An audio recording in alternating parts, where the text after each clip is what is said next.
Olá, queridos, graça e paz. Tudo bem contigo? Seja muito bem-vindo.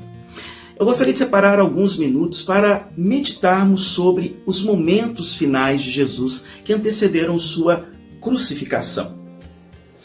Assim que Jesus celebrou a última ceia com seus discípulos, os evangelhos relatam que ele se retirou para um lugar tranquilo com o intuito de orar. Em Mateus capítulo 26, dos versos de 36 a 46, nós temos o seguinte registro. Segue aí comigo. Então Jesus foi com seus discípulos para um lugar chamado Getsêmani e disse-lhes: sentem-se aqui enquanto vou ali orar. Levando consigo Pedro e os 2 filhos de Zebedeu, começou a entristecer-se e a angustiar-se. Eu vou parar nossa leitura por aqui, nós vamos seguindo verso a verso. O Getsêmani, ou Monte das Oliveiras, como também era conhecido por muitos, era um lagar, uma prensa de azeite onde o óleo das azeitonas era dali extraído. Mateus expressa a agonia em um dos momentos mais dramáticos vividos por Jesus. No Monte das Oliveiras inicia-se o clímax, o caminho de dor e sofrimento que Jesus teria que percorrer até finalmente a sua crucificação. É aqui neste cenário, é aqui neste ambiente que contemplamos Jesus sendo espremido em intensa e cruel agonia, tendo sua vida moída por causa do peso de todos os nossos pecados.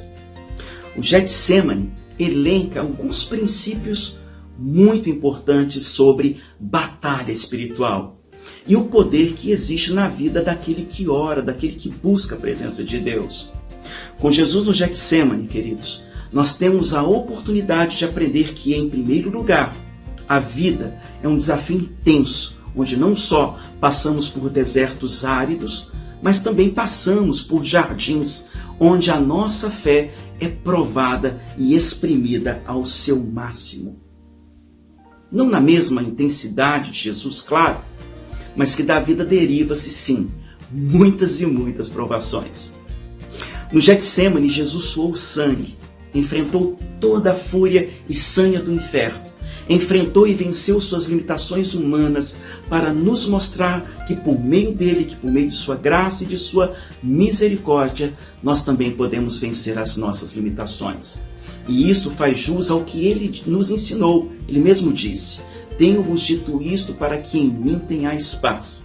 No mundo tereis aflições, mas tende bom ânimo, eu venci o mundo. João 16, 33. As provações também fazem parte das promessas de Deus para a nossa vida. Ao mesmo tempo que aprendo com Jesus sobre oração, o poder que existe na oração, aprendo também, em segundo lugar, que o maior campo de batalha da vida nem sempre se prende nas ações de Satanás contra nós, mas na forma com a qual lidamos com o nosso interior diante daquilo que vivemos. Que independente dos fatos à minha volta, existe uma batalha espiritual sendo travada que vai além daquilo que os meus olhos contemplam, além daquilo que a minha mente consegue computar. E é por meio dessa vida de oração que nós vamos adquirindo discernimento espiritual para vencer o que também é espiritual. Na verdade, não é uma guerra que se ganha com a força do braço, com o intelecto, mas com lágrimas, de joelhos e com santidade. No Getsêmani, eu aprendo também com Jesus que a comunhão é importante em tempos de abatimento e que a solidão não é a melhor maneira de vencer as tribulações. E esse é o nosso terceiro princípio. Que em tempos de agonia, ter um ombro amigo vale muito a pena. No Getsêmani, Jesus deixa isso muito claro para Pedro, Tiago e João, quando ele diz o seguinte: olha só, a minha alma, em outras palavras, a minha mente, a minha humanidade, está profundamente triste até a morte. Ficai aqui e vigiai comigo. Na hora da angústia, nós precisamos de Deus, sim, mas também precisamos de pessoas. Amém? Outra coisa que nós aprendemos aqui nessa passagem a respeito do Getsêmani. Quarto lugar, em tempos difíceis, só encontraremos satisfação verdadeira quando buscamos, acima de tudo e de qualquer coisa, fazermos a vontade de Deus. Independente de qual seja o resultado, Jesus, ele prostrado, disse algo muito interessante. Meu Pai, se possível, passe de mim este cálice. Todavia, não seja como eu quero, e sim como tu queres. Na verdade, não é o jeito mais fácil de sairmos do problema que importa, mas sim entendermos o que Deus quer nos ensinar ou qual o propósito dele naquilo que estamos vivendo. Em tempo de tribulação, nem sempre o cerne é a vitória ou o ganho que estão em voga. Essa ideia triunfalista de evangelho não provém de Deus. A maior vitória em Deus é entendermos em quem temos crido na hora da luta. Salomão entendeu isto ao final de sua vida. Sobre as dificuldades da vida, Salomão escreveu o seguinte, olha só. Observei ainda e notei que debaixo do sol os velozes nem sempre vencem a corrida. Os mais fortes nem sempre triunfam nas batalhas.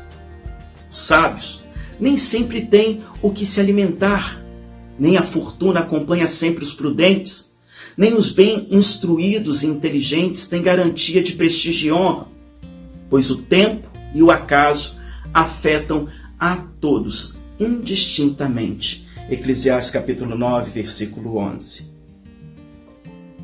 Com Jesus no Getsêmani, eu aprendo que, se Deus não nos der o livramento da prova, com toda certeza, Ele nos dará força para vencer as provas que enfrentamos.